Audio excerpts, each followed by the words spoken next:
پیارے آقا علیہ السلام نے کوئی بہت لمبا جواب نہیں دیا کہ اے سعد اتنے روزے رکھو، اتنے نمازیں پڑھو، اتنے سجدے کرو، اتنی تلاوت کرو، پھر تمہاری دعائیں قبول ہوں گی. نہیں، ون لائنر آنسر. اللہ کے نبی علیہ السلام فرماتے ہیں اے سعد اپنی غذا پاکیزہ کر لو تو مستجاب الدعوات بن جاؤ گے. سمپل. غذا پاکیزہ، روزی حلال، لقمے حلال، دعائیں قبول ہونا شروع ہو جائیں گی. تو پھر تو سارے مسئلے حل ہو گئے نا. اب دوسری ایک طرف حرام بہت سارا ہے، دعا قبول نہیں ہو رہی، پریشانی نہیں جا رہی، اور ایک طرف حلال ہے، ہر دعا قبول ہو رہی ہے. بتاؤ کون سا راستہ اچھا ہے؟ کیوں پھر جاؤں میں حرام کی طرف؟ تو کاش یہ بات ہمیں سمجھ آ جائے. آگے چلتے ہیں. امام اعظم ابو حنیفہ رضی اللہ عنہ کیسے کمال کی ہستی ہیں. پیسہ بہت تھا مگر لون بھی بہت دیتے تھے، قرضہ بہت دیتے تھے. اب یہاں بھی میں تھوڑا سا بزنس کمیونٹی سے بات کر لوں، مجھے موقع ملا ہے. ہمارے یہاں ایک رواج یہ ضرور ہے کہ ہم صدقہ خیرات کرتے، بہت اچھی بات ہے. میرے آقا علیہ السلام جب معراج کی رات جنت پہ گئے، جنت کی سیر فرمائی، تو جنت کے دروازے پر آپ نے لکھا دیکھا کہ صدقے کا ثواب 10 گنا ہے اور قرضے کا ثواب 18 گنا ہے. آپ نے جبریل امین سے ارشاد فرمایا اے جبریل یہ صدقے کا 10 اور قرضے کا 18 گنا کیوں ہے؟ عرض کی حضور صدقہ تو ہر کوئی لے لیتا ہے، فقیر بن کے تو ہر کوئی لے لیتا ہے، قرضہ وہی لیتا ہے جو ضرورت مند ہوتا ہے.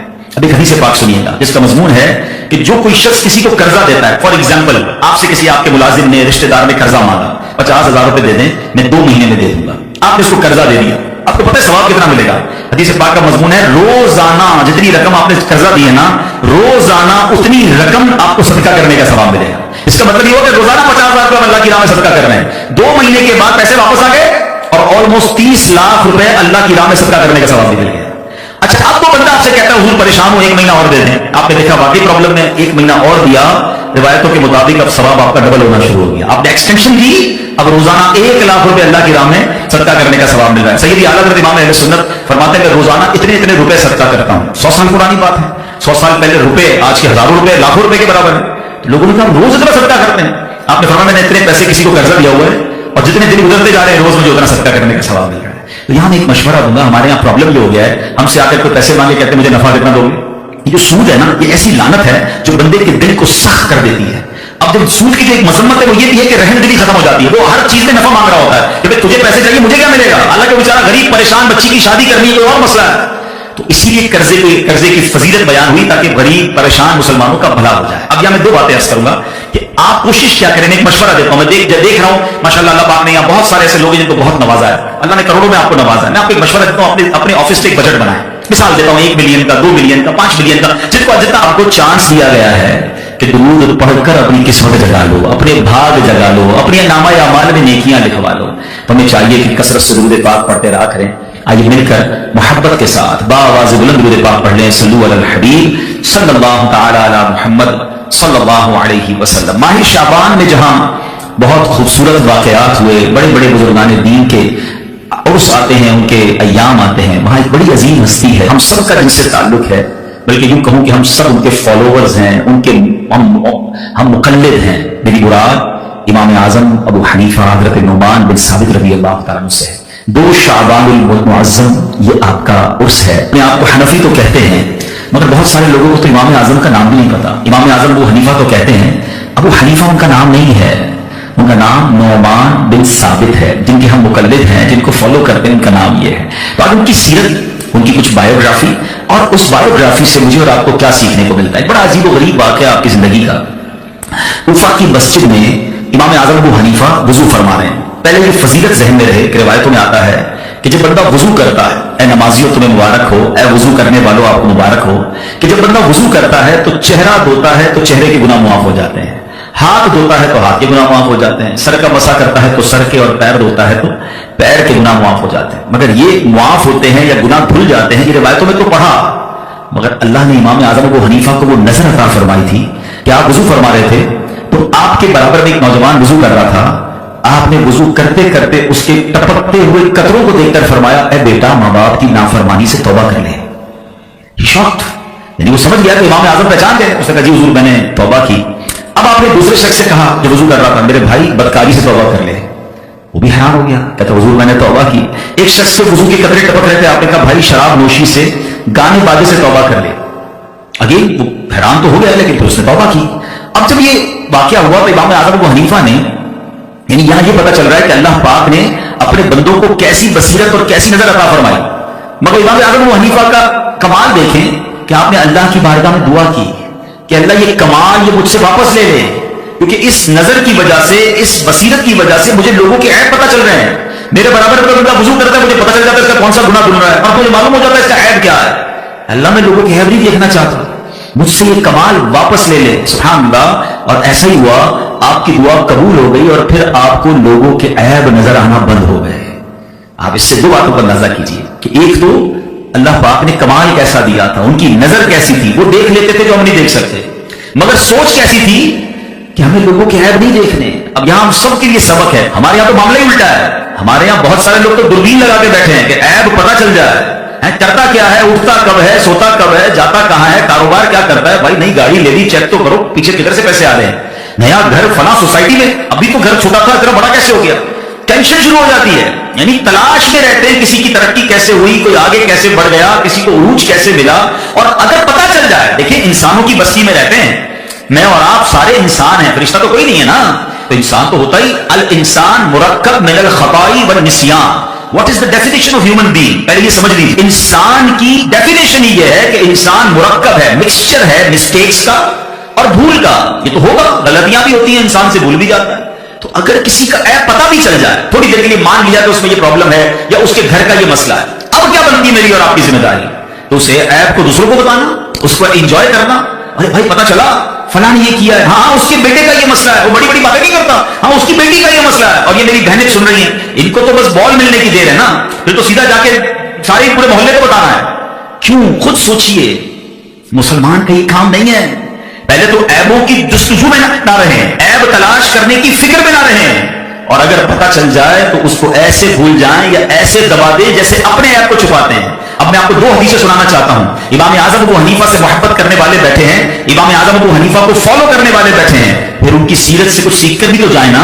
اللہ کے آخری نبی رسول عربی صلی اللہ تعالی علیہ وسلم فرماتے ہیں، یہ حدیث مسلم شریف میں ہے، نبی پاک نے فرمایا جو کسی مسلمان کی تکلیف کو دور کرے، اللہ عز و جل قیامت کی تکلیفوں میں سے اس کی تکلیف کو دور فرمائے گا.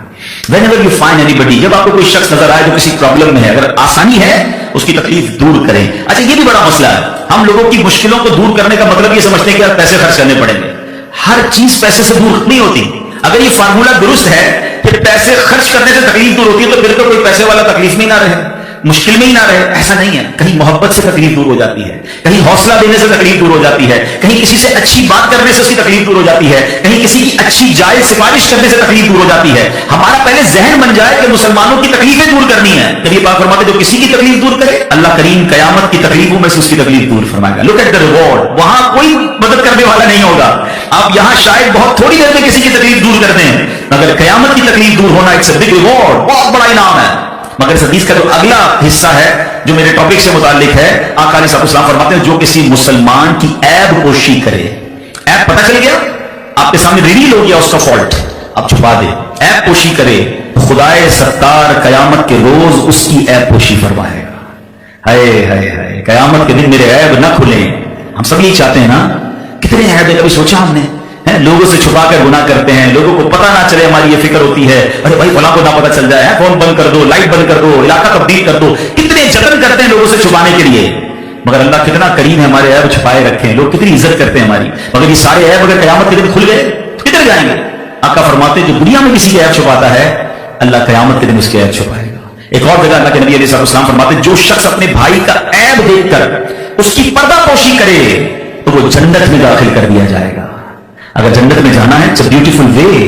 عیب پتہ چل جائے چھپائیں. جس طرح اپنے بچوں کے عیب ہم نہیں چاہتے، کہتے ہیں نا ہمارے ایک جملہ بڑا مشہور ہے، یار گھر کی بات گھر میں رہنے دو، تو دوسرے کی گھر کی بات بھی اس کے گھر میں رہنے دو نا. اس کی گھر کی بات کیوں محلے میں لے جانی ہے، اس کے گھر کی بات کیوں سوشل میڈیا پہ ڈالنی، کیوں انجوائے کرنا ہے. عربی کا ایک مقولہ یاد کر لیجئے، بڑا خوبصورت ورڈ ہے، من ضحک ضحک. جو ہنستا ہے اس پر بھی ہنسا جائے گا. جو لوگوں پر ہنستے ہیں نا، مذاق اڑاتے ہیں، دیکھا اس کے بچے نے، دیکھا اس کی فیملی نے، دیکھا اس نے یہ کیا، کبھی بھی نہیں. کہیں ایسا نہ ہو تھوڑے دنوں بعد یہ آپ پر آفت آ جائے. پتہ بھی چل گیا، عیب چھپائیں. سبحان اللہ. امام اعظم ابو حنیفہ رضی اللہ عنہ کی سیرت سے یہ بات ہمیں سیکھنے کو ملتی ہے. اب آئیے میں تھوڑا سا آپ کا تعارف، آپ کی بایوگرافی، جیسے میں نے کہا جو ہم سب کو پتہ ہونی چاہیے. آپ کا نام نعمان، آپ کے والد کا نام ثابت، آپ کی کنیت ابو حنیفہ اور لقب امام اعظم ہے. آپ سن 80 ہجری میں کوفہ میں پیدا ہوئے، 70 سال کی عمر پائی 2